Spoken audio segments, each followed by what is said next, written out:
Good evening, ladies and gentlemen, and welcome to another edition of One Up Fantasy from Shy City Sports.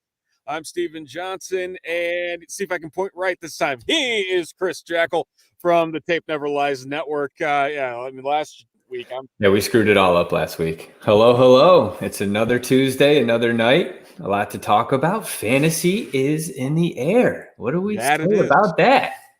We're a week through training camps, and there are plenty of storylines to discuss that will potentially affect things, even though we're still 5 weeks out from regular season football. It feels so far, yet so close, and I still don't 40 know days. It's like in the 30s, something like that. Yeah. It's amazing. So it's slowly but surely it will be here, and we will be celebrating football in due time. But hey, the Bears play a week from Saturday. There's at least that. We'll get to see our first action out of Justin Fields, but we digress. For this next hour, we're going to be talking some fantasy football. Again, some of the storylines that have been happening out of camp, as well as some other things down the road here within these next 60 minutes, including bringing back Speed Run, talking about which rookie would we rather have in some redraft leagues in 2021. And then we're going to cap it off with some Superflex talk and also go through a couple of mock drafts with specific strategies that we don't even know yet. So we're going to have some fun. We're going to go through it all and have ourselves just some enjoyable fantasy conversation. That's what we'll put it down as today. So, and that's what we do here, though, I think, right? Isn't that what we signed up for? I mean, yeah, sounds good to me, Steven, Yeah, exactly. Something like that. We'll be good. We'll be good no matter what comes our way. But I mean, geez. We'll another day, another injury. I mean, where are we going to start today, Steven? What do you want to do? Well, we're going to start in LA. We'll do the bright lights, and we'll talk about one Cam Akers. He is on the shelf for the year. As we all know, he tore his Achilles, and it is now Darrell Henderson's backfield in LA. And the question being, and obviously his ADP shot up immediately following the Cam Akers news, knowing that he's out for the year. And the question now becomes, is he going to be a workhorse, or is he going to be part of a committee in LA? Or maybe the Rams will come out and sign somebody. In your mind, does this feel like a workhorse situation in the NFL, which seems to be becoming rarer by the year? It is, it's scary, to be honest, if you're a Rams fan, but as a fantasy fan, Darrell Henderson has a little bit of value because there's really no other option in LA. McVay, he's going to have to run the ball. Stafford's going to have to, he loves to throw it. They got plenty of weapons on the wide receiver side of things with, they got Connor Kupp, they got Woods, I think they got a couple of rookies, but nonetheless, Deshaun Watson, I think a guy named by the Tutu Atwell, but nonetheless, let's get back to the running back. And Darrell Henderson last year rushed for, I think, over 600 yards, limited carries. There's a bunch of guys getting, handoffs in the backfield last year, but he's, it's tough. He's 23. I think there's two other 23-year-olds in the backfield, Xavier Jones and Jake Funk. But he's at a, but he's got a chance to show. He had some promise last year. I know you have some stats that are going to back that up, Steven, but I think he's an RB21 right now. So it's tough, an ADP around 96. So I may take a flyer, but I'm not hanging my hat. If he's my RB1 on my squad, I'm kind of nervous, but I don't know. What do you think? Yeah. I mean, there's a little bit of nervousness there if it does happen, but I think one of the things that you can hang your hat on when, again, you mentioned stats and you mentioned all the things that go into this is just how high people held Cam Akers in regard last year, heading into this year, thinking he was going to be this breakout candidate, and he very well could have. He was fantastic at Florida State. However, when you compare the two, and you compare Cam Akers and what he did in his rookie season to Darrell Henderson and what he was able to do in his sophomore season, it's almost like looking in a mirror. And to a point, I'm almost wondering, okay, why is this guy not being talked about in the same tier as what Akers was, especially now that Henderson is literally part of a committee that has 0 running back carries in the NFL. 0. Yeah. 3 Xavier 23-year-olds. Jones, Yeah. none. Jake Funk, none. Raymond Calais, none. No one there. Yeah. And so you have, again, Darrell Henderson, 177 career carries. It's not a ton. That's not taking into effect what he's done in the passing game. Yeah. But I want to compare 2 stat sheets here. You have Cam Akers, last year averaged 4.3 yards a carry. Yeah. Henderson, 4.5. Henderson played 13 more snaps than Akers last season, but Henderson, meanwhile, averaged more fantasy points per snap than Akers. Identical on the ground. Akers, 145 carries, 625 yards. Henderson, 138 carries, 624 yards. Yeah. I mean, really, it's just back and forth. And you can argue Henderson played in 3 more games than Akers.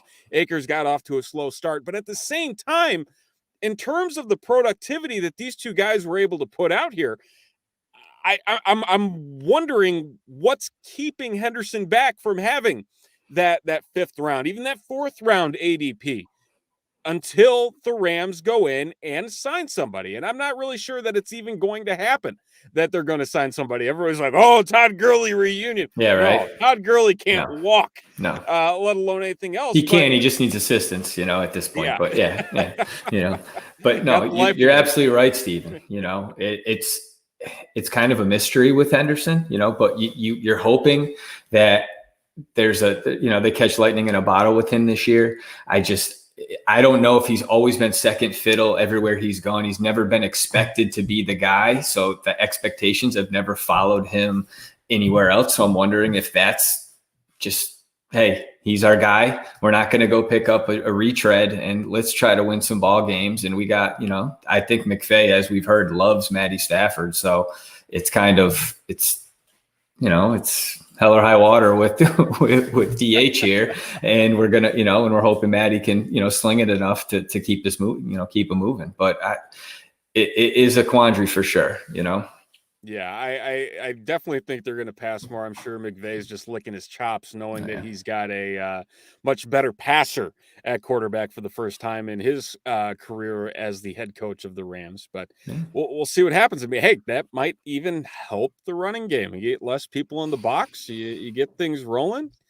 Next thing you know, Henderson's looking fantastic. If you took him towards the end of, at the end of the redraft league that you're in, and you're sitting pretty. Now you're looking at a second round, first round bye, looking into the playoffs because you took DH and had that foresight. Who knows? Hey, kudos to you if it does end up Exactly. working out that way. I mean, hell, I just spent a 4th round pick on him because I'm that high on him. So please, Sean McVay, would you please just let him be the bell cow? We'll move on. That's been some more injury news, this time out in Indianapolis with the Colts. I'm not really sure what's going on. It's like a pandemic. It's in the water. It's something. I don't know. I don't know what's in the water in Indy. Didn't Darius, he had surgery too. Didn't he have ankle surgery? I heard today. So they had Carson Wentz. You have Quentin Nelson. And now and Darius Leonard, I think, had surgery also. I think that's what I read today. And if I'm wrong, I apologize for putting that out in the air. But it's Indy has some problems. I mean, even Phillip Rivers popped up on my phone today where it was like, wait, what's he saying? He's saying that he could see himself playing in the NFL again and needs to be the right fit. I'm like, is that where this is trending to? What the hell? It sure seems to be trending that way. 5 to 12 weeks, a wide window for 2 of the more important players on that Colts offense. Man, I tell you what, it's something, because now with Carson Wentz, you don't know if he's going to be ready for the beginning of the season. I'd be shocked if he was. Really, you're looking at the first 4 games, if not more, that Carson Wentz will be sitting out, when you're left with Jacob Eason, Brett Hundley, and Sam Ellinger out of Texas that you grab in the draft. Gunslinger.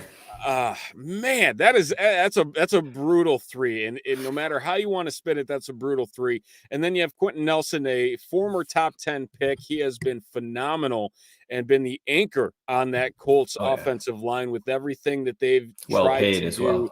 Yes, very well paid as well. And just everything that they've been trying to do to make sure that whoever's playing quarterback stands upright and isn't getting rushed around. So with this being said, how would you approach the Colts position players, specifically Jonathan Taylor at running back, and then their trio of wide receivers with T.Y. Hilton, Michael Pittman, and Paris Campbell?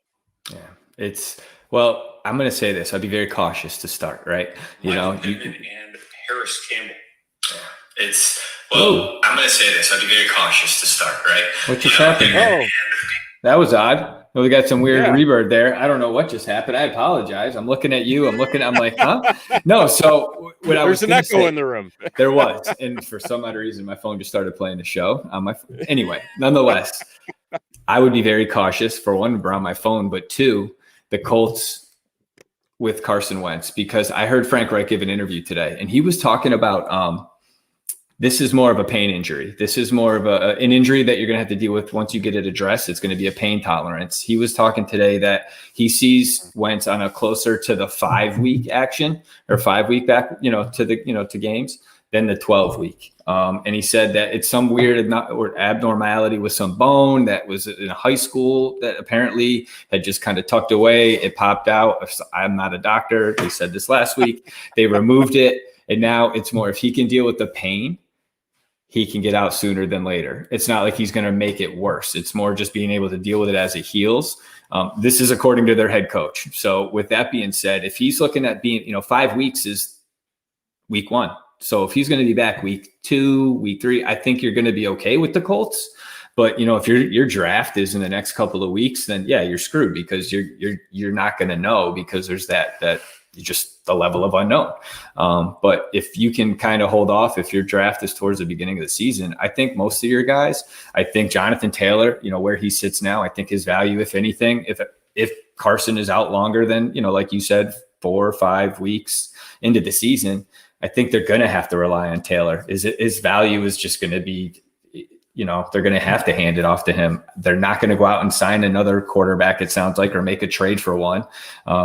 Based on Come what on, Frank Nick Foles is here. Let's go. Let's get a trade and Rick talked about that today, and he's like, he's a great guy and everything, and I love Nick, but at the same point, he made no mention. He liked who they had in house. He also felt that Carson was going to be, like I said, closer on the sooner rather than later, and with that being said, reps is huge, right? So if he doesn't get this right now with his team, I mean, there will be that ease into the game, I guess, but you kind of hopefully get some walkthroughs in early where he's in a boot and he can get some of that timing down or just seeing visualization while he's out on the field. But, with that being said, I wouldn't be too concerned about Jonathan Taylor, but on the receiver side of things, if it's an extended period of time and you're worried about Jacob Eason, Brett Hundley, or Sam Ehlinger ripping the rock to your guys, then yeah, I don't know if I'm going to be drafting any of those guys, but with Pittman, T.Y. and Campbell and Pascal, they're all hoping the same thing we are. They know they need him out there to be successful on their football field, what they're hoping for, just like we are for our fantasy squad. But Steven, I don't know, how do you feel if you're saying 4 to 5 weeks? What's your thoughts on the skill players here? I'll say this much: I do worry about the start of the schedule for the Colts, and especially if they do have to lean on Taylor, and he's going to see a lot of heavy boxes if it is indeed Jacob Eason under center. And just the thought of that sends shivers down my spine. I mean, you think about the fact that this wide receiver room had to deal with noodle arm Phillip Rivers for all the passing and everything last year, and obviously it stunted what T.Y. Hilton was able to do, what Michael Pittman was injured for a fair amount of his rookie season, and then Paris Campbell, who's healthy for the first time in 3 years, and so all of a sudden here we are, just kind of trying to figure out what are we just going to kind of get a continuation where this isn't going to be a very vertical offense, at least for the first couple weeks here, and that's a definite concern. I think if anything, there is a short-term hit to at least Jonathan Taylor's value that we could see right now. He's going RB6. I mean, he's the 6th overall pick in standard leagues when you're not talking, Superflex, which we'll be talking about later, or 2QB leagues. And, I move him down into that 10 range. You got guys like Ezekiel Elliott, Nick Chubb, Austin Eckler, Aaron Jones. I think I would put those 4 ahead of him in that situation and put him at RB10 for the time being. But at the same time, I think you could run into a situation here where if news starts to leak that we could be looking at more of that 10 to 12 week window with Carson Wentz, you could see these players fall even further. And all of a sudden, you've got yourself a pretty decent stash, or just overall a pretty decent value for your league as well. So I'm curious to see just exactly how that ends up working out. But I mean, overall, the wide receivers, I'm to a point now where until I know more information, I'm hands off completely with any of them, because that's, again, an ugly quarterback room, and it's not something that they can really, work with in an sounds familiar, but setting. Yeah, it does. I mean, you want Mike Glennon passing again? I mean, that's really kind of shit. He's available, Hey, we'll wish it into existence. It'll be all good. And then Wentz could, who knows? Wentz, if he does come back, they have a ton of weapons. And if he does right the ship himself, he could be a guy you stash, get towards, hold on late, throw him on the IRR if you can, or however your injury list works. But, he's a dude that you may be able to hold on to. And even in a Superflex league, Superflex, you hold on to him, sit in the back, and he comes back, and as your third, you could stream him. Who knows? But, he has some value with those weapons. I mean, with Taylor and like the guys you talked about, those 4 wide receivers, they definitely have some guys that could be successful. Their line is shoddy, but, with that being said, hopefully they get Nelson back, but they also invested a lot to get Wentz. So they're trying to get him on the field. They need him to play to some extent. And I understand you want to try to protect your investment, but Nelson was hurt last year. They ran out there and did what they had to do. So it's, this is the same thing. But they need Wentz back as soon as possible for the Colts to be anything of relevance, unless they want to go sign, like we talked about, go trade for our boy here, BDF.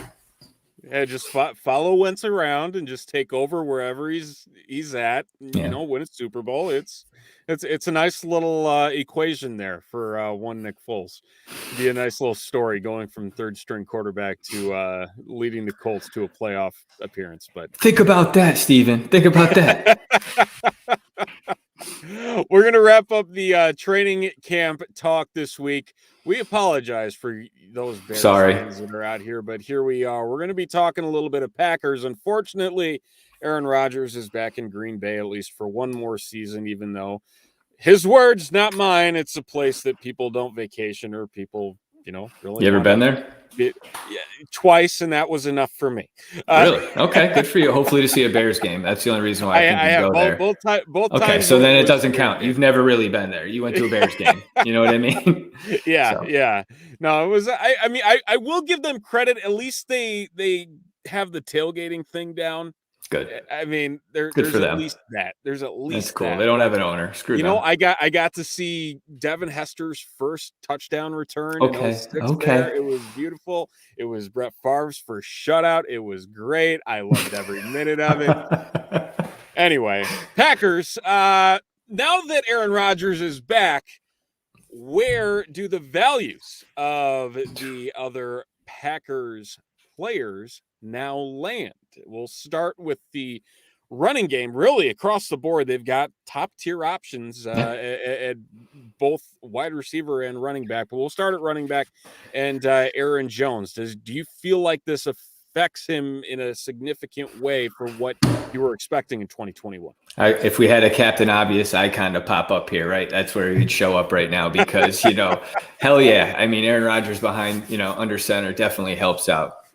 definitely helps out Jones. You know, I mean, he's ADP at 12, so he's somebody that's going extremely high. You know, he comes with that value. He runs hard. Obviously, they're on a good team. They got a great line. They got tons of weapons. I mean, he had a great year last year. He's somebody that, you know, I think is he overall? I think he's like an RB9 or overall 9. I'm sorry. You know, and for right reasons. You know, he's a standout running back. He gets the ball. He scores both. You know, he scores in the air. He scores on the ground. I know you have numbers that are going to support this because there's a reason he's ranked where he's at. You know, and he's got a hammer behind him with AJ Dillon, and I know we're going to get to him, but you know.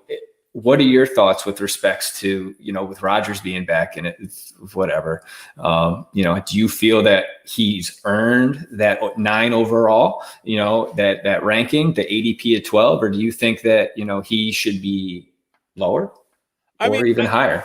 It's funny because I was actually not from a Bears fan perspective, but from a fantasy perspective, kind of looking forward to whoever was going to end up playing quarterback for the Packers, whether that was Jordan Love or whether Blake Bortles was going to stick around or God knows what they had planned. But it seemed as though Jordan Love was really latching on to the check down game. And I'm sitting here thinking, okay, like, I like this that. is a positive here for 1 point Aaron here, Jones. 1 point here, 1 point here. Yeah, just gonna pluck as we go along, and then my hopes and dreams were dashed in more ways than one. And honestly, I feel almost that it kind of cost, from a PPR perspective, Aaron Jones a little bit of value because, yeah, Aaron Rodgers will still look for him in the passing game, but I feel like it wouldn't be as often as it would be a struggling young quarterback or just a mediocre quarterback, whichever way you want to look at it, given the fact that, you know, that offensive line is not what it used to be. You got to get the ball out quickly. You got to get things moving. You know, I moved him down one spot with Rodgers coming back. I shifted Chubb ahead of him. I'm big on Nick Chubb this year, not as much as I was now that he re-signed in Cleveland. I'm just like, damn it, I wanted him to have that. Yeah, you wanted him to that hunger. Yeah, I wanted that. I wanted him to eat. We want those hungry backs. I got you. I understand. It's important. But yeah, no. So you moved Chubb up. You swapped them basically, is what you're saying. Yeah, more or less. But I still think he's in for a fantastic season. I think AJ Dillon's gonna steal a bit from him in the grand scheme of things, just with another year under his belt. And we did get a chance to see what he could do when it was just him on the field, and it was positive. And he's a second round pick. He's not just going to, you know, sit there and waste time, you know, sitting on the bench. I mean, this is a guy that the Packers are going to use, and you're going to have that lightning. They featured him in the playoffs. I mean, he was it 130 something or 120 something yards, 2 touchdowns that game. I mean, he was a beast. He can do it. You know, I mean, it's the 1-2 punch over there. Yep, absolutely. So, yeah, I worry a bit on the goal line side, regardless of who's playing quarterback, just because I think Dillon might start to snipe a few more of those carries and opportunities. But I mean, you can't go wrong with what Aaron Jones has been able to do the last couple of years here in Green Bay by far. Wide receiver wise, Devontae Adams, really the crown jewel among the wide receivers in Green Bay, as well. Not Randall Cobb. No, we'll get to him in a second too. Yeah, no Cobb quickie here, so you know. Yeah. So with Adams, where do you have him ranked overall in terms of all wide receivers? I've hemmed and hawed about this. You know, I'll be honest. I have a hard time putting a Packer as wide receiver 1.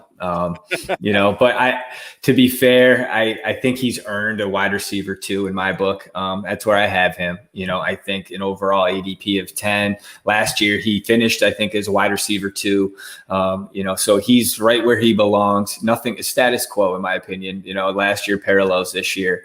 You have AR back. They ride off into the sunset. They can go they can go do their own thing and have fun and go to some other team unless they split them up and we can get AR, you know, we can get like we said, DA to our side over here in Chicago. I'd love to see him.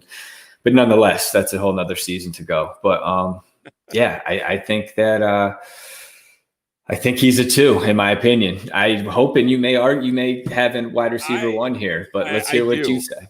I do Okay. have him as wide receiver 1.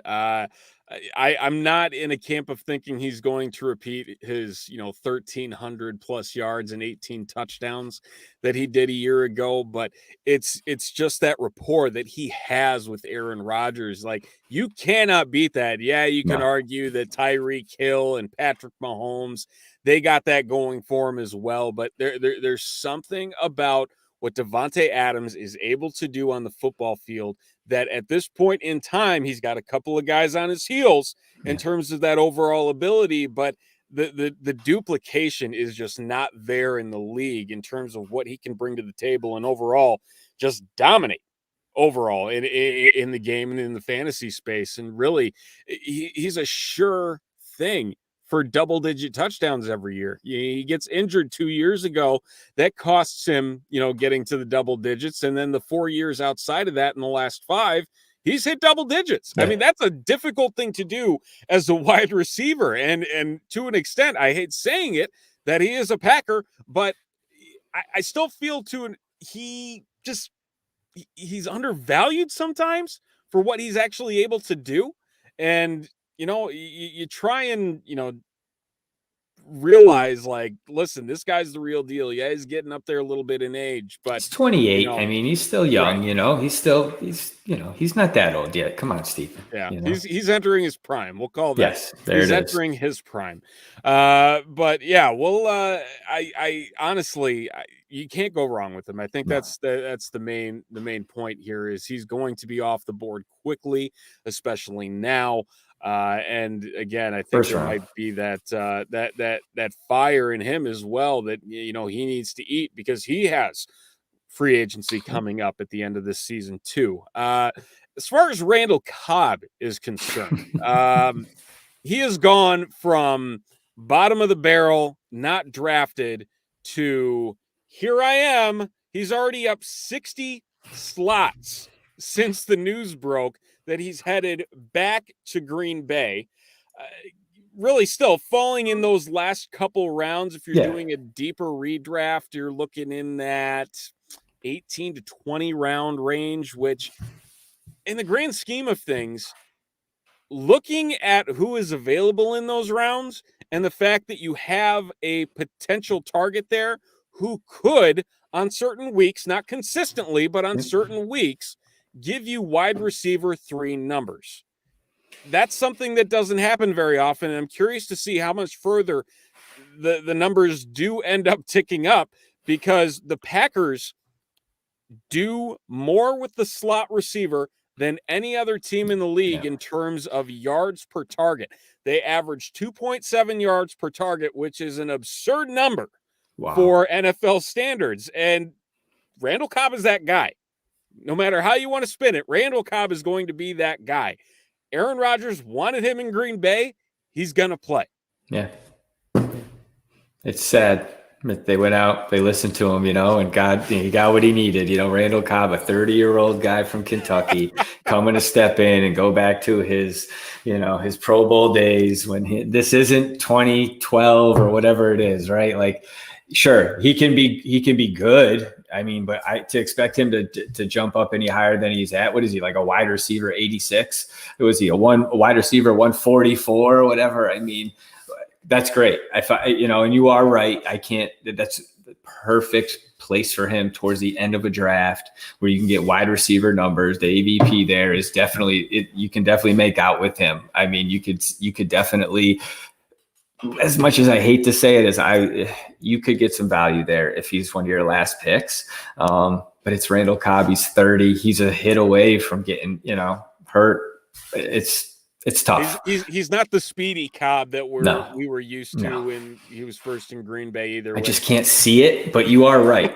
I mean, it's Rodgers. I mean, but he's got some quality guys ahead of him. MVS, Allen Lazard, and obviously, those two guys have. When you get Amari Rodgers in the draft, and all of a sudden you got this guy where you're I'd be pissed if I was him. Oh, I would too. That was a speedy. I mean, that was the new Cobb until Cobb came back. I mean, that's really what it ended up being. It's like that meme with the guy turning around looking at the other girl. She's walking away.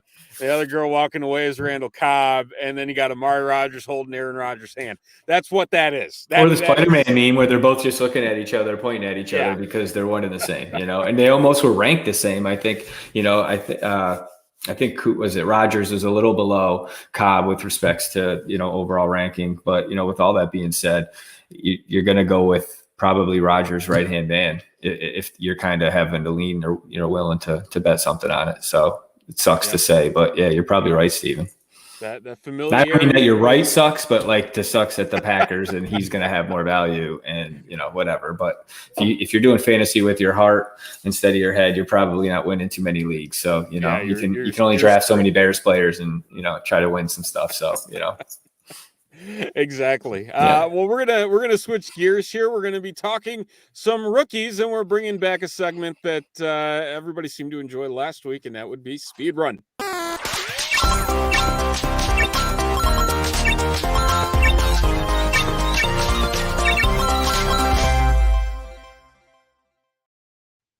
So if you missed us last week, the premise is very, very simple.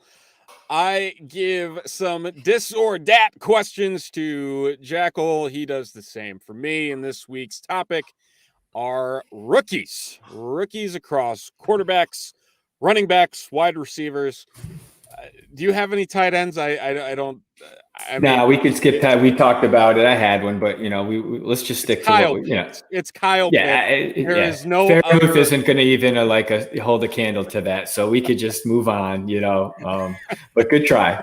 Hey, I appreciate that. What we do here, but we'll have the questions pop up here and who we would rather prefer in redraft leagues in 2021. We'll discuss them a little bit, and then we'll move on. We have some Superflex talk coming up after this with some mock drafts we, God help us, we don't know what we're going to be doing, but it'll be fun nonetheless. Who wants to go first here? You want me to ask you, or why don't? I want you to finish up. You're the guy here. You got the you're the Rain Man of statistics and fantasy here, and I like where this goes once we start moving here. So why don't I start it off, and then you come in and close it up.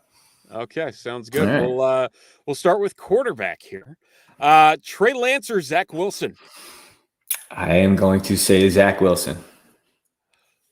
Running back, Trey Sermon or Michael Carter? Michael Carter. Wide receiver, Rashad Bateman or Jalen Waddle? That's a tough one. I like Bateman a lot, but I'm going to say Waddle. Oh, okay. You sent me for a twist. No, Bateman. I'm doing this backwards, actually, but Bateman. Bateman is my guy. Bateman? Sorry. Okay. Yeah. Wide receiver again, Rondale Moore or Elijah Moore? I like Rondale Moore. Okay. Yeah. So that's Zach Wilson, Michael Carter, Rashad Bateman, and Rondale Moore? Yeah, and to be perfectly honest, I like Trey Lance over Zach Wilson. You didn't like the videos of the back foot throw that came out of camp today. Get all that hype going. Get Jimmy G a little sweat there on the hot seat. Hey, that's what sells these days are these videos. That's why the Bears only have them up for like 24 hours and then they're gone. So it's like they're like gold. So yeah, I don't know. Zach Wilson it's the Jets. They have a lot to do, but they're expecting a lot from him. I think he's got some weapons. They don't have much in the running back room, but I mean, they drafted Coleman and Carter, and I picked Carter also. And I think that between the two of them, those two rookies are going to be expecting to do a lot there. I know Wilson, he's QB 27, so obviously he's at the bottom of the rankings with respects to fantasy quarterbacks, but he's a rookie. And I looked at this more of a dynasty perspective, and I think he's got even a QB 19 from dynasty rankings, and from that point of view, I like him to blossom. He's not like a Mitch Trubisky guy. I don't think I just think that he's got tape that shows that he could do it in college. I don't know if the bright lights of New York are too big for him, but I know you're big on Trey Lance, and I feel that he's the guy that you would take over Zach Wilson if I had to guess. Yeah, I mean, Zach Wilson's mom just scares me. I think that's why you trade Nick Foles over there. Yeah, there's something about Zach Wilson. I'm still trying to wrap my mind around. The route trees that they worked with at BYU give me a little bit of concern, because all the tools are there for Zach Wilson to be that guy, to be that quarterback that the Jets have been longing for a very, very, very long time. And I feel like just as a whole, as fantasy players, we're almost damaged goods ourselves, thinking of who the Jets are offensively and what they're actually able to bring to the table. And it's weird to just think of New York Jets players being that good in a fantasy relevance. Setting. Yes. Yeah. Somebody's got to get points on the team, right? I mean, that's how everybody ends up with Crowder on their squad or someone in the past, in the last couple of years. It's like, all right, I need somebody. You're picking them off the waiver wire, but you're absolutely right though, Steven.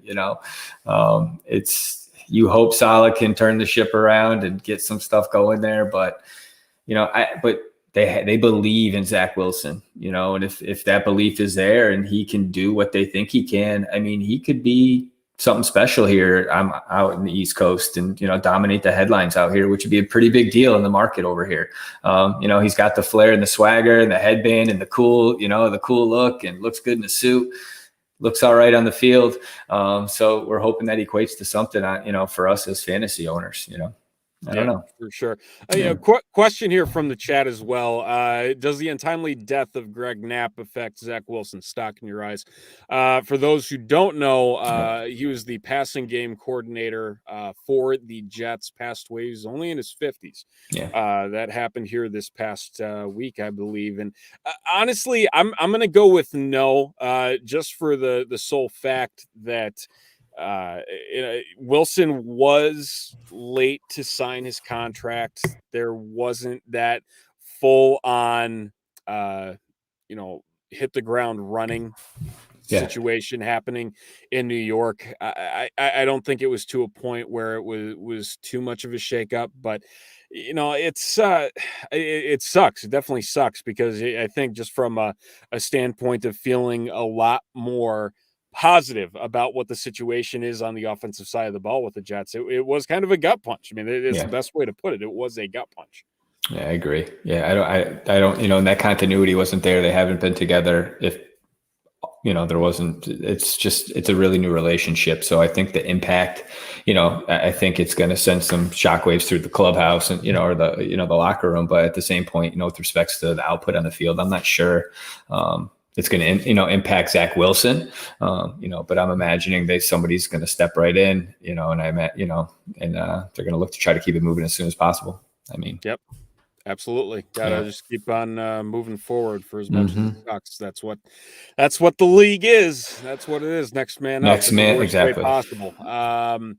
All right, you got your list here ready for me? Let's do this. So I'm going to go with quarterbacks here, and I'm going to start. It's interesting, but I'm going to say two guys that may get some playing time early on. We don't know yet, but Justin Fields or Davis Mills.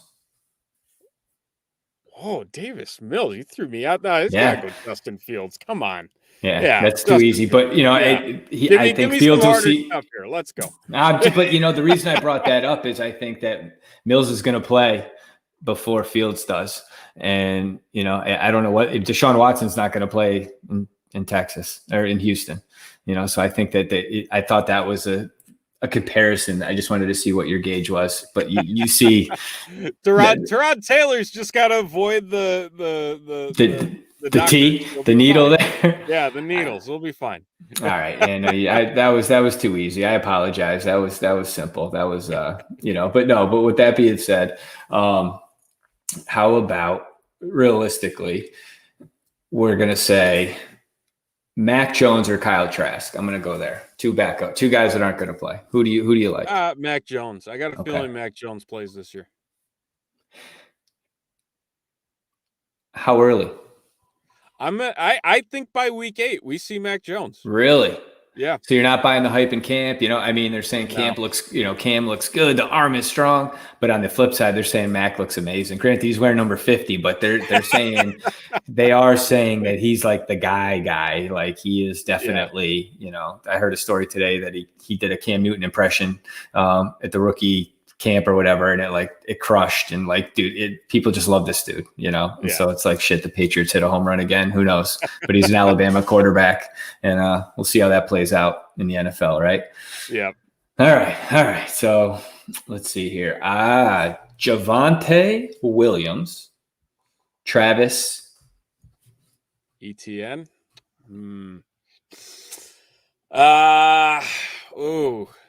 That one I struggle with. I really do, because a lot of the reports out of camp have been that Etienne's been unstoppable. Yep. I'm going to go Javonte Williams, though. I think the opportunity is there for him to have a big season.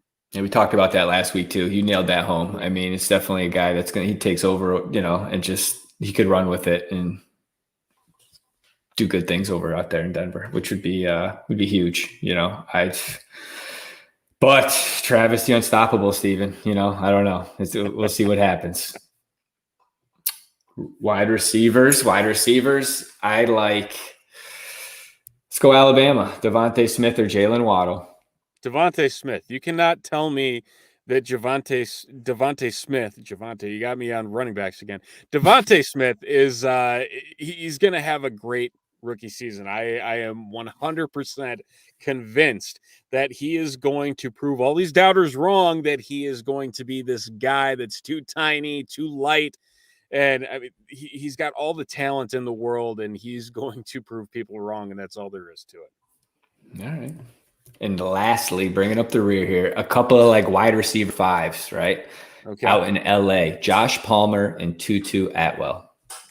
So I'm going to go from, this guy's too tiny, this guy's too light, he's going to prove everybody wrong too.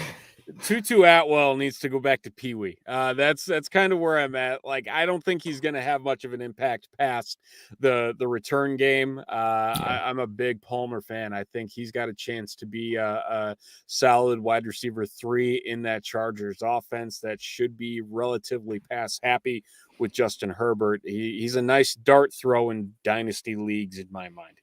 Yeah. All right. Well done. See, closing it out, you know. There we go. Like my boy Matt Barnes out in Boston, you know, granted, you know, you're a Chicago guy, so you don't have a closer for the Cubs anymore, you know. The Cubs are. Are you pitching tonight? Yeah. We pulled some guy out of the grocery store down off of Clyburn. Hey, never know. No big deal. We're gonna wrap things up here with a little bit of Superflex talk. Really, overall. This is just kind of be an open conversation, because we're going to dive into a couple of mock drafts as well to wrap up the show. It seems as though it's a style that's slowly gaining more traction in the redraft community versus, Dynasty. It's been a thing for a while here, but Superflex, more or less, you have a flex spot on your roster that you can also play quarterback in. So it ultimately becomes a voluntary two quarterback league. Obviously vaulting up quarterback value significantly, and all of a sudden you're sitting here talking about quarterbacks in the first 1, 2, 3 rounds that could go very, very quickly, Very as we will fast. find out in a few minutes here What that once looks we like. start going through our drafts and seeing how well the system can kick our ass here. Yep. In your mind, what's the main benefit? What's the main enjoyable thing about Superflex leagues versus one quarterback leagues? I honestly think it comes down to scoring. I think since 2018, Patrick Mahomes set the record, I think, for points per game like almost 27. I don't remember what it was, but since then, Lamar Jackson increased it, and 2 years later, like the bar keeps getting set higher. But with those numbers increasing, the number of quarterbacks are also hitting those higher numbers. I think there was, to be a QB2, you had to, from 2000 and to 2016 to 2019, 22 points got you a QB2. Now there's at least 8 quarterbacks a year that are getting that. And so that number is just the bars, which in turn means, right, there's more scoring. Scoring is up. Running backs and wide receivers, though, their scoring isn't going up like quarterbacks are, because it's a quarterback driven league. The quarterbacks are dominating the points in fantasy. And so that's why I think you're seeing that shift in focus towards a 2 quarterback league, a super flex league, not that, I get away from saying a 2 quarterback league, but, and so with the change and shift in the scoring, quarterbacks making more, getting more of the points, why not give yourself that opportunity to reap those benefits and go after a good quarterback? There's a couple strategies that you can look, and we're going to get into that. But I think that, it increases it, because everybody else's values have stayed the same. Quarterback values have skyrocketed, and there's more options, I think, for you to benefit from. And so that's why I like the Superflex League. I'm in a few very traditional leagues with buddies of mine that I've known a long time. And so we've kept it very simple. You bring up, oh, let's do Superflex. We're like, get the fuck out of here. That's this new, this new wave shit. I'm like, oh, you guys sound like old men, but, Yeah. I'm a fan. And so I know you are, but what are your biggest, your pros, if you will, for a Superflex? I think the thing that I enjoy the most is just the fact that it tends to stretch the value of players beyond, the top tiers. It stretches all the tiers out. It makes a few more rounds more interesting, where in your one quarterback leagues you have guys going in the 6th versus now going in the 8th, maybe even the 9th, just to kind of see where things shift. And honestly, it makes for a lot more uncertainty from the top down, where runs seem to be a lot more prevalent Absolutely. in Yeah. super flex leagues. Whether it's quarterback, or you have guys that just want to load up and then maybe fall back on quarterback. It's funny. I mean, I'll use the Scott Fish Bowl as an example. If you're not familiar with Scott Fish Bowl, one of the biggest charity tournaments, if not the biggest, almost 2,000 people playing in it. That's amazing. Across the entire globe every year. And last year and this year, the settings were almost identical, and they were both super flex leagues. And last year, quarterbacks weren't as, crazy, last year quarterbacks were like, you gotta get a quarterback. This year they kind of fell back a little bit, and people started to focus more on all these other positions first. And it's like, man, like nothing changed, like absolutely nothing changed except one year to the next.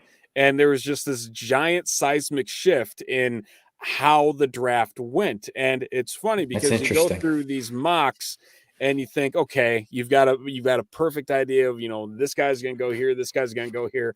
All it takes is one or two things to throw your entire game plan off. And I think that's one of the fun things just overall in terms of drafting, but more prevalency to super flex leagues is that it can be chaotic, but at the same time, the window to not miss out on talent is a little bit wider that you can hit on something. So I think that's one of my favorite things. And honestly, it's always fun, bringing in more quarterbacks versus just your standard 12. But we're gonna go through some fun here with a couple of strategies with how to tackle the Superflex drafts, I guess, is the best way to do it. We're going to start it off here. If you can, I don't know if you can read this or not on your screens. It's all pixelated on mine, but I have all this weird crap opened up right now. So what we're more or less going to do here is we're going to spin this wheel, and this is going to be the way that we need to start our mock draft, or the strategy that we need to run in our mock draft. We're going to do two. So, Jackle, you're going to do one. I'm going to do one. You want to go first? You want to go second? Why don't you go first this time? Okay. You've been kind enough to let me, start things off here. I'll be the guinea pig for once here. Sure. I'm all right. I'll spin the button. Yeah. Go ahead. We have start quarterback. That means 2 quarterbacks first 2 rounds. No running backs till round 7. No wide receivers till round 7. Must select a tight end in the first 2 rounds. Please, God, let one of the top 3 be there. Hunt tight end, more or less. You're not picking a tight end until the end of the draft. That's more or less what that means. And then no quarterbacks until round 5. In a Superflex league, that's playing with fire. Let's just call it that. So we'll spin the wheel here. We'll see what it is. I have a terrible feeling it's going to be no QBs until round 5. I knew it. You're an ass. Thanks. All right. Well, hey, we're going to be streaming. This is going to be fun. This will be fun. We'll see how well this goes. So the other piece of this, we're going to randomize the draft position as well. We're going to use the Fantasy Pros mock drafter. If you are not a Fantasy Pros subscriber, highly recommend it. Tons of awesome tools across the board. 7th, even worse. All right. The lineup will be 1 quarterback, 2 running backs, 2 wide receivers, 1 tight end, 2 regular flex spots, and then the super flex spots. So that's what we're going to do here. No kickers. Kickers don't matter here. But we're going to start the draft. It's going to bring us into our room here, and we're going to get rolling and see how piss poor I can do of a job here to get this rolling. So at the top of the board here, we have, so no quarterbacks for 5. This is going to kill me. So we have Zeke, we have Derrick Henry, Devontae Adams, Saquon Barkley, Stephon Diggs, Tyreek Hill. In a full PPR setting, I would be apt to go with Devontae Adams. I think he's a guy there, but at the same time, as you can see here, running backs are going to go regardless of this super flex situation here.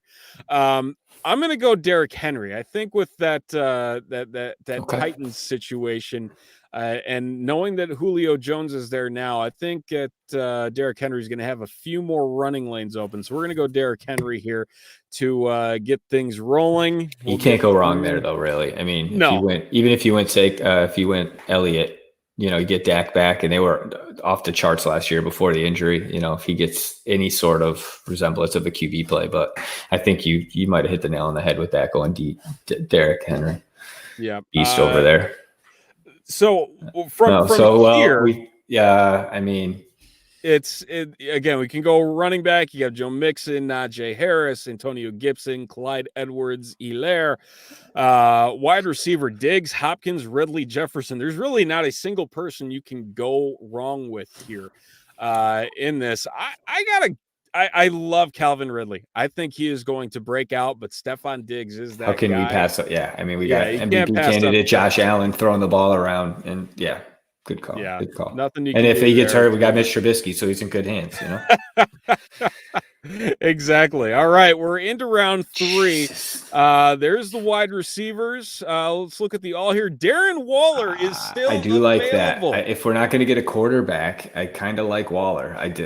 If we can't take a quarterback right here in the 3rd round, what are you thinking, Steven? Do you like that surprised. There? Well, I'm a little surprised, to be honest, that Antonio Gibson's here as well, but I love Darren Waller. Everything about Darren Waller, he's not as consistent as the other big 2. I think that's something that isn't being said enough about what's going on with the team this year. But at the same time, he gives you that separation from the rest of what is, what's the guarantee at the tight end position. And really in terms of who he's having to share targets with in Las Vegas. not a whole heck of a lot to go around there. So we got some nice balancing sight Absolutely. there. So we got a running back, we got a wide receiver, we've got a tight end. It's starting to hint at us that, hey, maybe you should take a quarterback. No, we're not going to take a quarterback. We can't. We'll look at the cheat sheet here. They are 9 deep gone.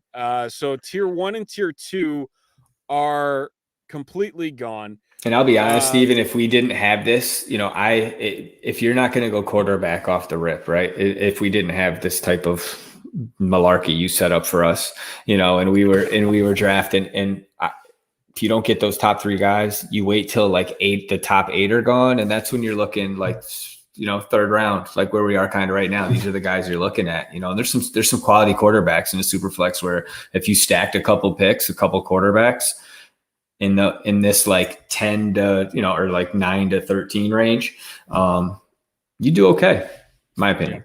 Absolutely. Yeah. All right. And it's funny with these positions as they get moving here too. Running back, this is about the point where the running backs start to get a little slim. There's a definite cliff. You've got Montgomery here. Committees. Exactly. You have Carson. You've got Montgomery. You have Dobbins. Really, that's the end of that tier before you get into the Mike Davis, the Myles Gaskin, Javonte Williams. Wide receiver is significantly deeper. I think that's something that you can definitely wait on once you get that top guy like we got here in Diggs. Should I be a homer here? Phil was watching right now. He'd be screaming at us through his computer. Like, how are we not taking Montgomery? But Dobbins, on the other hand, it's funny because I am a Dobbins truther this year. I feel like he's going to go off this year, and I'll be completely honest, the offensive line with the Bears worries me from a fantasy perspective. Chris Carson can't stay healthy. I like Dobbins. I think he's a great value in that 4th, 5th round, and as an RB2, you can't go wrong. So I'm gonna reach a little bit. I'm gonna go Dobbins. We'll see how this goes here. All right, we are in round 5. This is my last non-quarterback pick here. Are there any left? Let's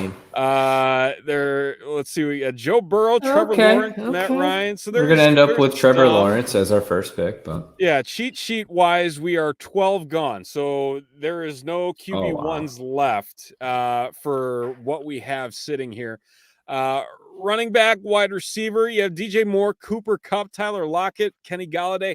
I will say this: Cooper Kupp, while very, very injury prone, or it seems like injury prone, with Stafford in LA, and the fact that Matthew Stafford loves his slot receivers, I think he's in for a huge year, more than Robert Woods, even on the contract year with Robert Woods.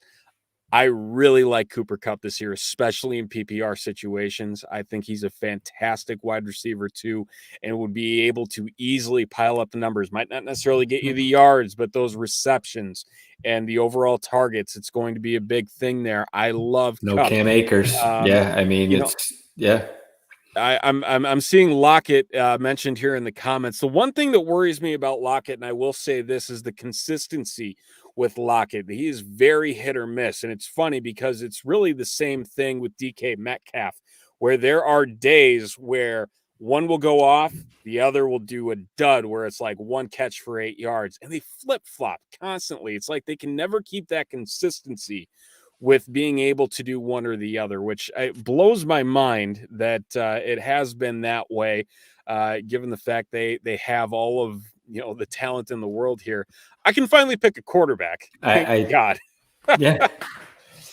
From this lineup, we'll click suggest another player. Oh, it's giving me really ugly options now. Oh dear God. Joe Burrow, right? Yeah. You have to. You have to go Joe Burrow here. So we'll pick Joe as they got tons of weapons. You're safe. I think that's a good pick. Yeah, we've got one more For quarterback the off the board. sixth round too. I mean, what do we Yeah, expect? yeah, can't go wrong there.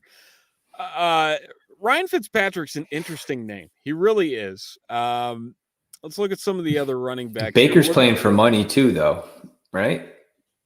Yes, Did I he think get he that is. big Yeah, contract? he hasn't gotten the contract yet. Yeah. So that's been one of the things there to watch. From a wide receiver standpoint, you know, there's a couple interesting I names like in this Judy. here that I really Oh like. wow. Jeez. Claypool, consistency is a problem there. Jerry Judy, I love. I think Jerry Judy is ready to rock in Yeah. 2021. And some of the things he was able to do when he finally had the gears start clicking, man, things were solid there. Yeah. Robbie Anderson, another fantastic option as well. But given how short the quarterback list is here, with what is here, I'm going to take a risk and wait on our Smart. second I don't think quarterback you're here. wrong there. I think you're making a good play based on what you're seeing. Yeah, and the other thing here too is running back starting to get a little thin. Wide receiver isn't as thin. I'm going to go Javonte Williams. I think Javonte Williams is a guy. I'm not sold That's on your guy, dude. I'm not sold on Chase Edmonds being the guy in Arizona. Connor's going to eat up too many carries, right? That's my concern is Connor. That's something that's always given me issue. Oh, we had a quarterback run. Oh no. They all went. All right. A lot of them did. Well, Not terrible. No, the question is, I got Justin Fields popping up there, Trey Lance popping up. I love seeing that. It just makes me smile. You know what? We're gonna wait one more. We're gonna get our wide receiver 3. You're taking your boy. You're taking your boy.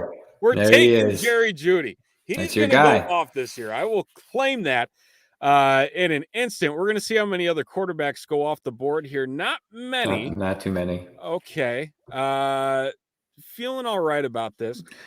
Now, with these names, you got Sam Darnold, Derek Carr, and Ryan Fitzpatrick. These are 3 guys where they're all in that range.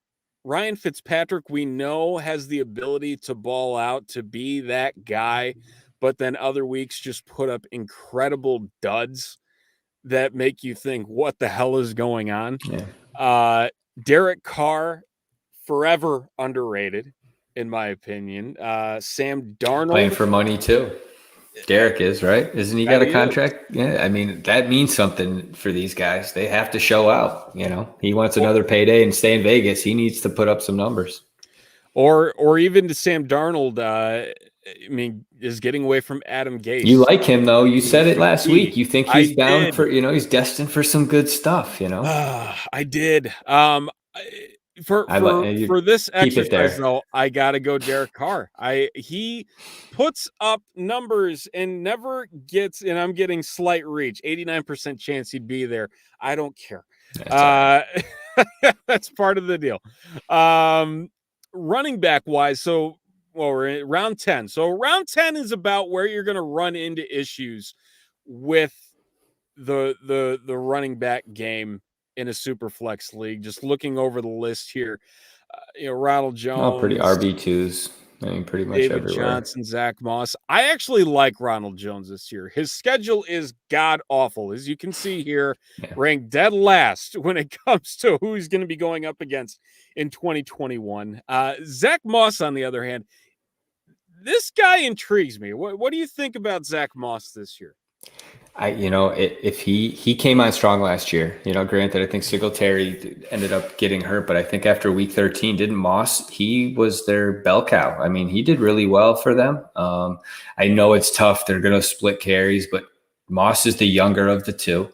And he was drafted, they invested in him. So I think they're looking big things for him. They were hoping he would, kind of hit the ground running last year, but he started off slow. Singletary played well, but then ended up getting hurt, and he picked up. And I mean, he gives promise. I like him. I think Singletary already got drafted, but with that being said, out of those guys, I would take Ronald Jones over Moss. But that's where I would stay. Yeah, I think Ronald Jones is the play here. Yeah. What about you? Do you like Moss over Singletary? I do like Moss over Singletary. I think you're going to start to see more of that shifting of the guard. My main worry is where Matt Breida is in this whole equation now. They said he looks good. They're talking. I read that he's performing well. Yeah, it's like it's one of those situations where they're never quite going to figure out what to do. And they're just going to kind of sit there and be like, well, we'll just run them all and hope for the best. I'm going to go Ronald Jones here. I think you're right there that he's the correct pick. We saw one more quarterback off the board there in Zach Wilson. We're going to run back here to our list of quarterbacks, pick up a third, never leave a Superflex draft with less than 3 starters. Don't do it. Interesting names here. I think from, the perspective that, we have Carr, we have Burrow, that now you can kind of aim for that upside. And I think Trey Lance is the guy here. If I'm not mistaken, we did see, did we see Justin Fields go already? I think we might have. Did we not? I'm not sure. We gotta look. Yep, he was taken. So he was taken. He's not here. But I mean, hey, Trey Lance, he's a solid 3. I'll take him any day. I've seen a lot of people actually take him as a QB2, which right now his ADP is at a QB2. He's on the tail end of that QB2 run, which again, it's playing with fire. But with this, if you've got 2 quarterbacks with later bye weeks, 8 and 10, gives you some time to sit here with Lance on your bench, get things figured out in San Francisco. We'll see how it goes. Robert, I agree with you. Fields is more ready than Trey, 100%. I still think both of them play this year. I think that's definitely something that, we want to do here. Okay, so we've got 4 running backs, excuse me. So we'll take a break on running backs. We only have 3 wide receivers. We have Devontae Parker, Cole Beasley, T.Y. Hilton, who we talked about earlier, Sterling Shepard, Jalen Reagor. So this is a point where you can kind of start, reaching a little bit on guys. We'll break down the sheet here. Henry Ruggs. I love Henry Ruggs. Where did he go in this one? He, I have a feeling, got taken. Recent. Last round? Oh, no, he was in the 10th. Wow, he got taken early by the system. There are a couple guys here, and I know this is kind of hard for everybody to read as well. Rashad Bateman, we discussed a little bit earlier. Elijah Moore, like him. Again, going the rookie route. Devontae Parker, I feel, isn't getting the recognition. Just came off the pup list today, I believe, right? Yeah, and I mean the guy can play. That's he figured it out last year. You got Jalen Waddle, you have Will Fuller, but Devontae Parker's a different kind of guy there. I'm not convinced that Waddle's going to be able to put up those first year numbers that a lot of people are expecting him to. I'm going to go Devontae Parker. I feel like that's a pretty good value here in the 12th. We've got 3 more picks left. We've got defense. I left the defense in here. Why did I leave a defense in here? Let's go to the defense just for the sake of Washington football team. They're actually pretty damn good. I'll take them as a defense. We'll fill that up there. We'll be happy. There's plenty of people to pluck here. Tight end. We need a backup tight end. Gesicki, Irv Smith, Hunter Henry, Rob Gronkowski. I don't think there's really a bad option here. That's a good 4 guys there. And if I drop you more just took here, Parker. Have Cole Kmet, Gerald Everett. I love Irv Smith this year. I think he's in for a big year. He's going to benefit from Julio big time. Well, and you got, Rudolph gone as well, which is definitely going to open things up, and hopefully he becomes a favorite target of Kirk Cousins up there in Minnesota. Yeah, you're right. Last roll of things here, wide receiver. Really, in terms of any draft, my whole mindset is don't leave with less than 7 wide receivers, especially if you're dealing with a bench of 7. Yeah. Depending on how many flex your league does end up having. A couple names here, man. This is getting a little weak on this list. See a bunch of Colts. Yeah, we discuss all this, and I say hands off, and then that's all that pops up. Bateman's Rashad there. Bateman is here. I'm not take taking T.Y. Hilton. I'm taking Rashad There we Bateman. go. I think he's going to do some fantastic things in Buffalo. Look at you. So I got a B plus, 88 Not out bad. of 100. Burrow, Henry, bad. Dobbins, Diggs, Cups, Waller, Javonte Williams, Jerry Jeudy, Derek Carr, the starters. That is a strategy without taking a quarterback through 5 rounds. God help me. Yes. Yeah, Hey, you did well. I got to say, that's a challenge, man. You definitely you impressed fun. me with some of those moves. Oh yeah, definitely. I like that. Talking now it it's through. your turn to get things rolling here. We're gonna head back to the wheel picker, and here we go. So what do we get the same here? thing, Steven, we're gonna have. No, we're gonna take it out. We're gonna take it out. Look at so you. We have start quarterback. No running backs till round 7. No wide receivers till round 7. Must select the tight end in the first 2 rounds or punt tight end. Punt tight end. Punt tight end. Punt tight end. Must select the tight end in the first 2 rounds. That's not terrible. It's honestly not terrible. It could be worse. We'll bring the mock draft simulator back in here. We'll get here we go. We're gonna mock draft again, and we're gonna randomize your team. We're going 3rd pick. Ooh, I guess so. Okay. 2nd round, you'll be taking a tight end, and praying that one of the top 3 is there. So we'll start the draft here. We'll get things rolling. And Christian McCaffrey and Patrick Mahomes off the board to start. Where do you go at the 103? Can I pop that up here so I can see it? Oh, yeah. There we go. Helpful. There we go. Yeah. All right. Let's see here.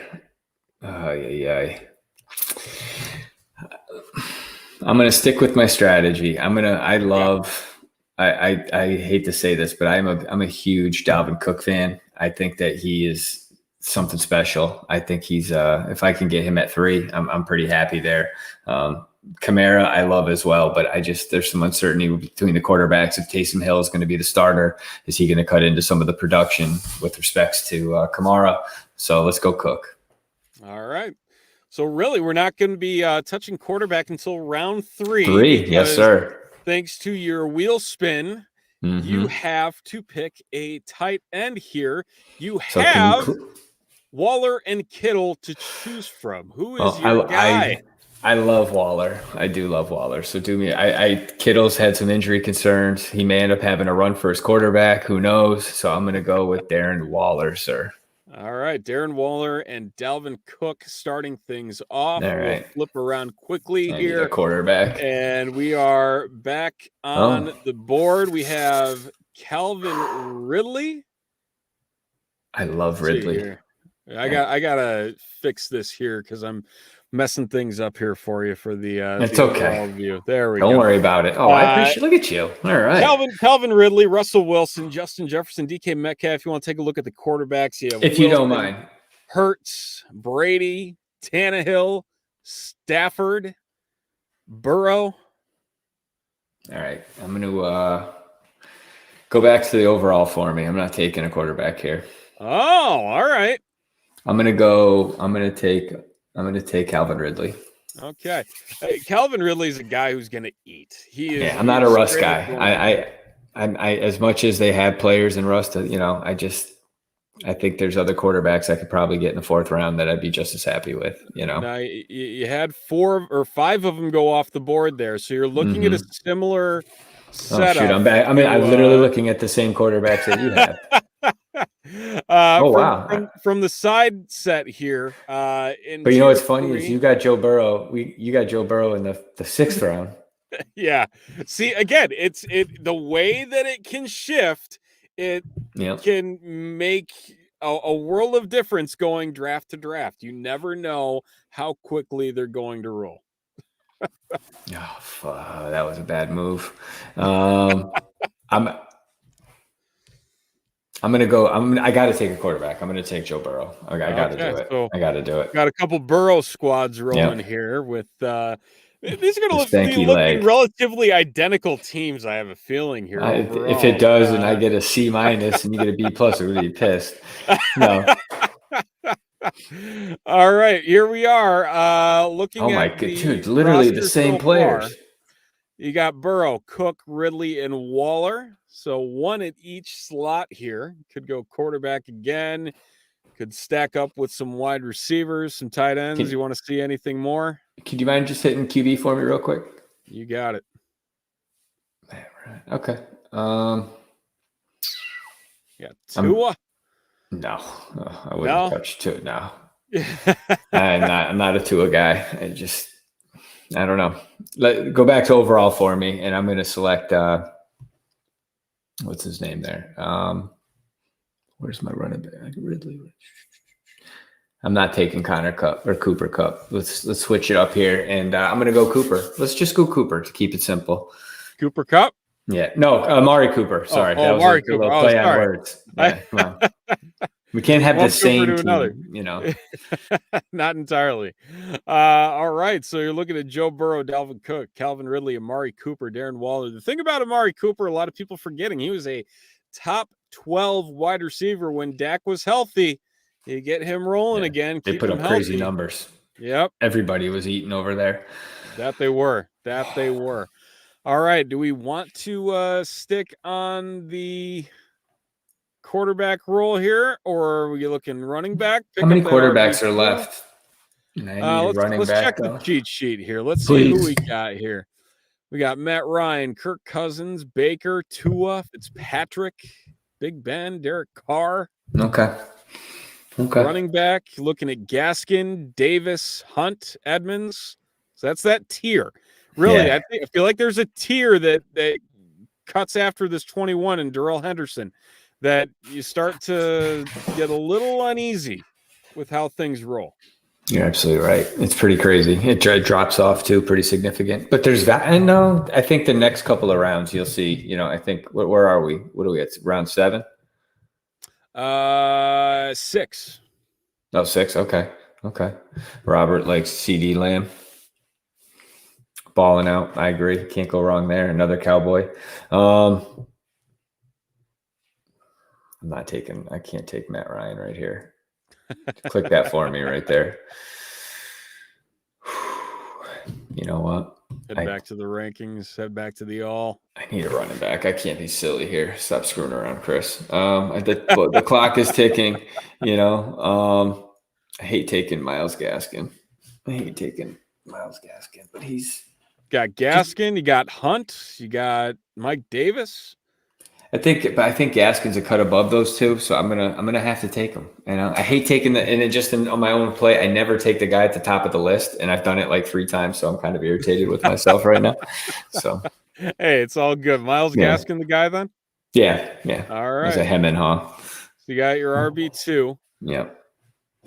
Robbie Anderson scaring me. Okay. There it is. You got your 2 flex and your super flex slots. Let me take, there's some Robbie Anderson with Sam Darnold throwing the ball. Shark. So fun fact. Talk to me. On Robbie Anderson, he led the Panthers in targets a year ago with 137. Holy shit. That's amazing. More than DJ Moore, and you can get him 3 rounds later. Let's do this. I feel I'm gonna swing here. I'm gonna get another running back. Okay. Yeah, because I'm a little I'm not feeling. I love Javonte Williams, so I can't take the same guy you did. You know what? Give me Kareem Hunt. Give me Kareem Hunt. I'm gonna go with Kareem Hunt. Hey, Yeah. that top 5 upside if Nick Chubb gets injured again. Really, I mean, there's not another guy that really has that immediate lift of the handcuffs and really having the overall already built-in touches there in that room as well in Cleveland. All right, we have Hunt, Gaskin, and Cook as the running backs, Ridley and Cooper at wide receiver. We're going to go for a second quarterback here. Look at Ryan Fitzpatrick, some Daniel Jones action, Big Ben, Derek Carr. Yeah, that's tough. You know, I look at this and I see the exact same guys that we were just looking at before about 15 minutes ago, and we were here. A few rounds earlier, unfortunately for me. You know, but Fitzpatrick could have a huge year in Washington. He gets it done wherever he goes. He's, you know, Big Ben coming back, his elbow's healthy. There's no more you know, doing inappropriate things. He's doing okay over there. Do this. I want to take Derek Carr earning money, betting on himself in Vegas, trying to do some. I'm going to end up streaming quarterbacks if this was my real team. So, but for the sake of this, I'm going to Derek Carr. I'm going to take Derek Carr for shits and giggles. Yep. All right. Yep. I'm trying to shock the system here. Yeah. See, reach alert. You got the same thing I got.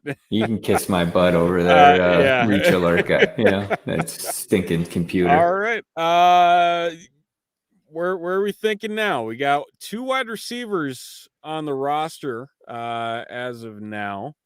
A couple interesting names that a lot of different groups tend to gravitate to, specifically Curtis Samuel in PPR in Washington. Michael Gallup, can he thrive as that wide receiver 3 in Dallas? Mike Williams, will he finally put it together?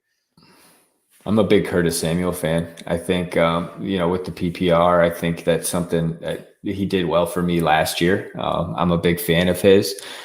As much as I say that Baker's really going to have to show out to earn some money and put up some numbers to show his worth, I can't take Jarvis Landry. I'm going to go Curtis Samuel here.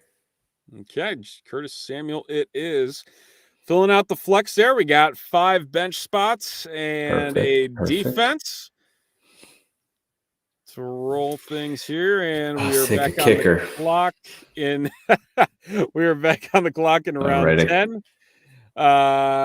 Look at the cheat sheets here, and we'll also look at the rankings.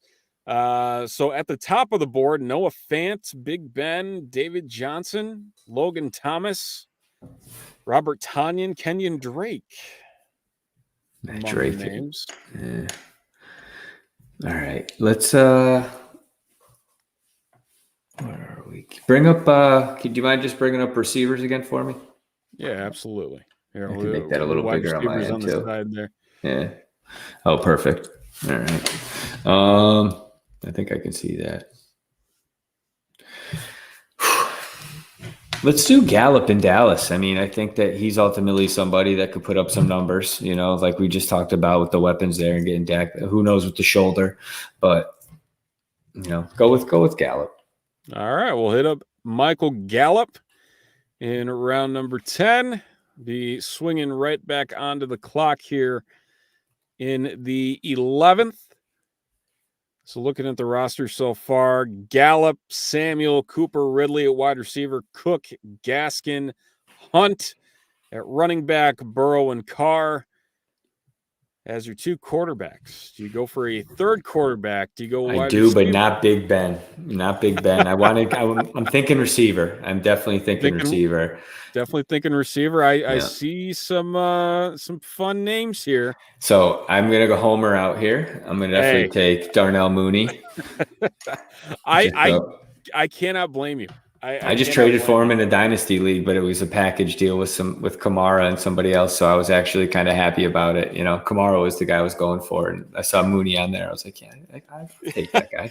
Honestly, I am willing even in a super flex, to take Darnell Mooney as high as the 9th round. That is, I mean, if things begin to fall his way and the quarterback can get the ball to Darnell Mooney, we could be talking about a big breakout sophomore season. We saw the flashes last year. Man, he has an opportunity. He's electric. Yeah, absolutely. I noticed one comment here from Steph, enjoying your guys' discussion. Any way to make the screen simulator bigger?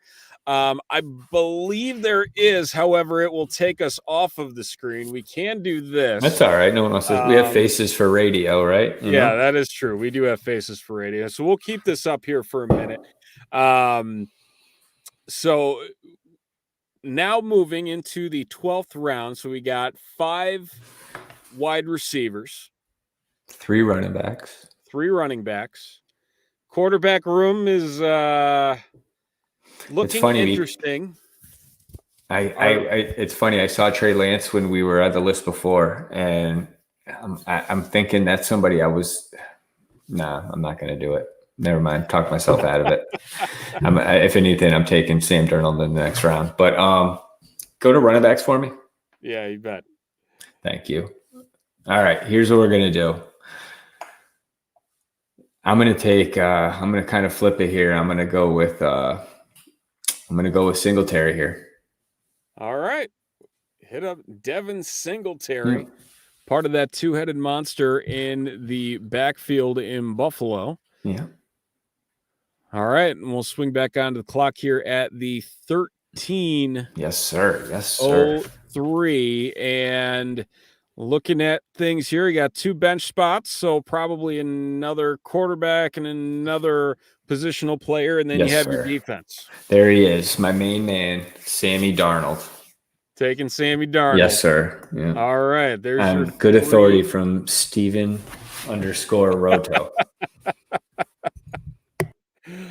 Oh man, we're let's see, 14th round here. Are we gonna go defense, or are we gonna stream defenses here? If I can't get someone solid, I'm streaming. So let's see what we got. The Ravens are here still. All right, can you please draft them for me? Hey, they're making moves and getting a little bit stronger. They're trying to. Yeah, just need to keep the injury bug out of there, and they should be okay. Year after year, they're doing fine. So, Chuba Hubbard. Can't stop the Chuba train, unless you're Christian McCaffrey. Exactly. So here's a list of a couple of the wide receiver and running back tiers.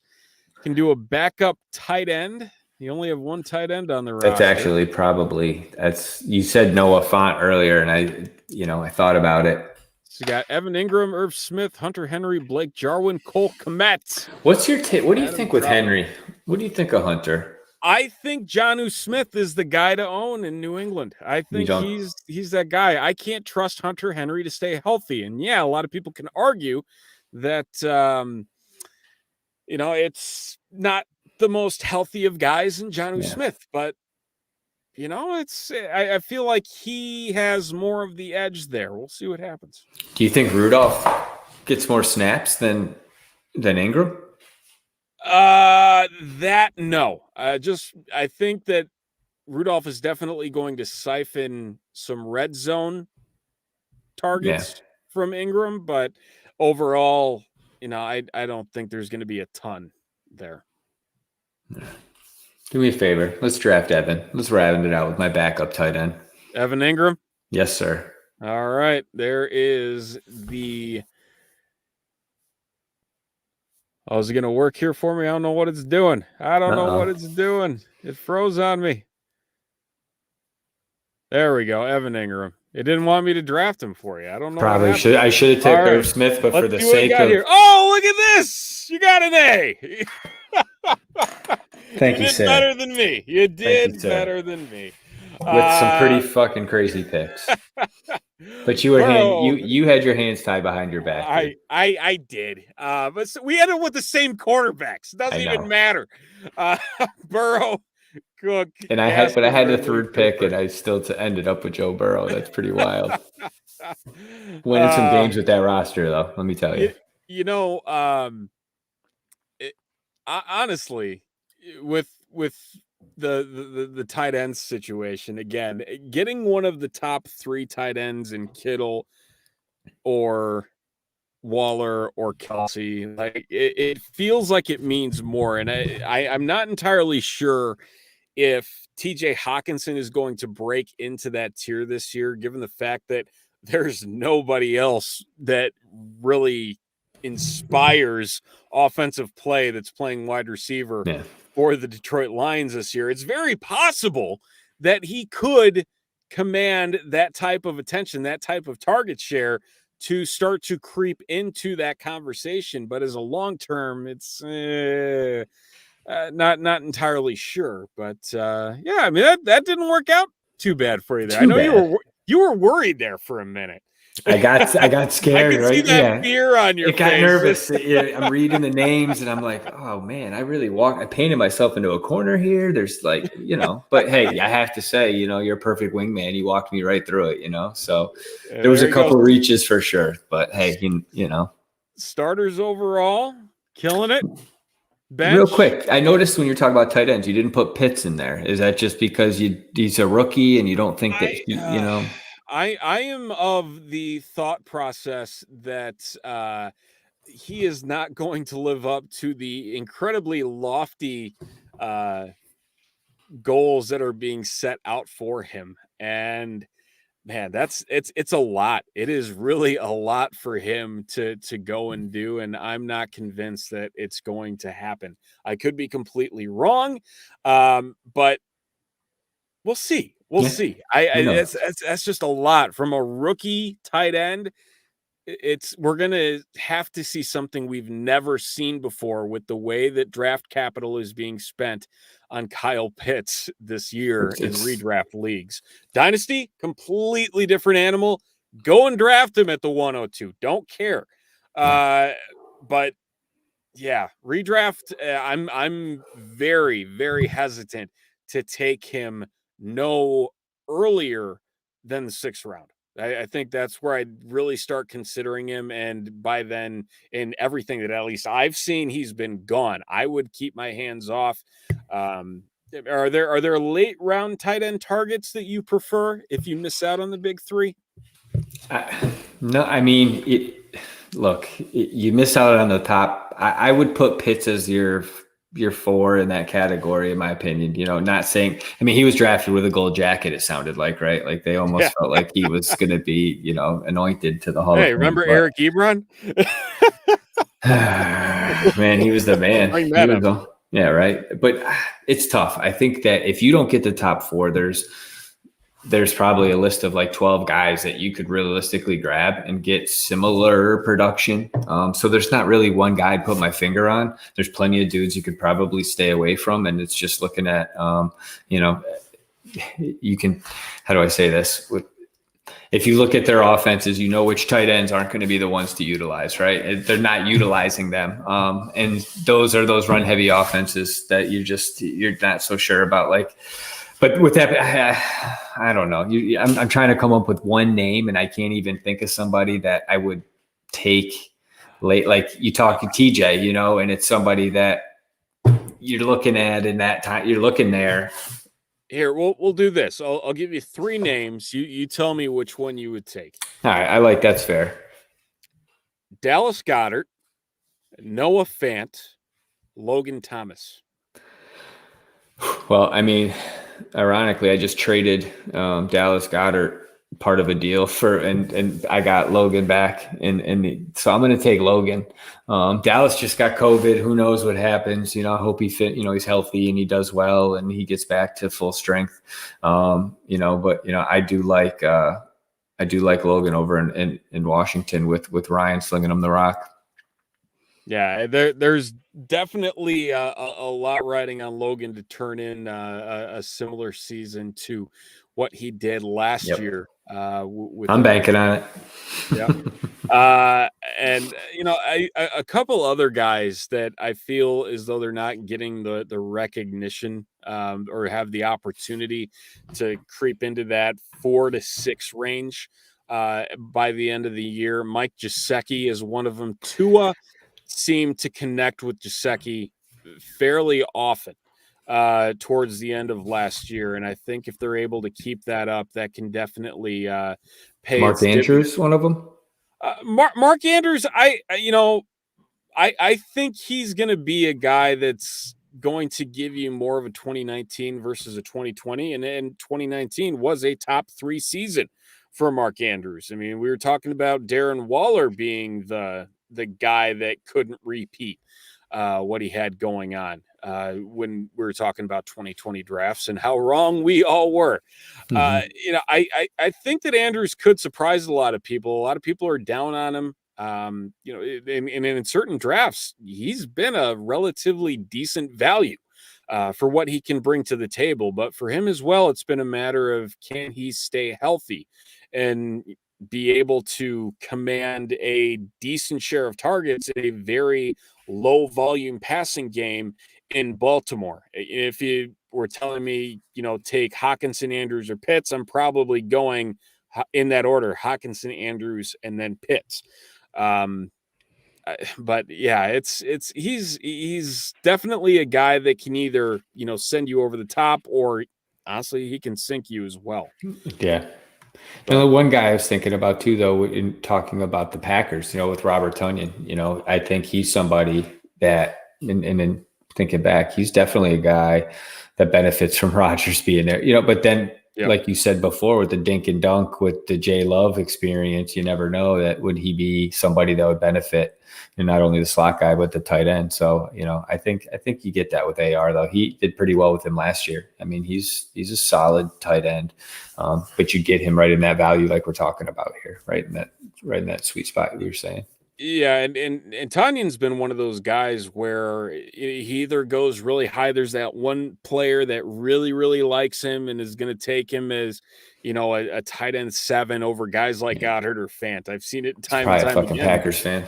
Probably, but I will say, while the talent is there, the share is going to be there with what he was able to do.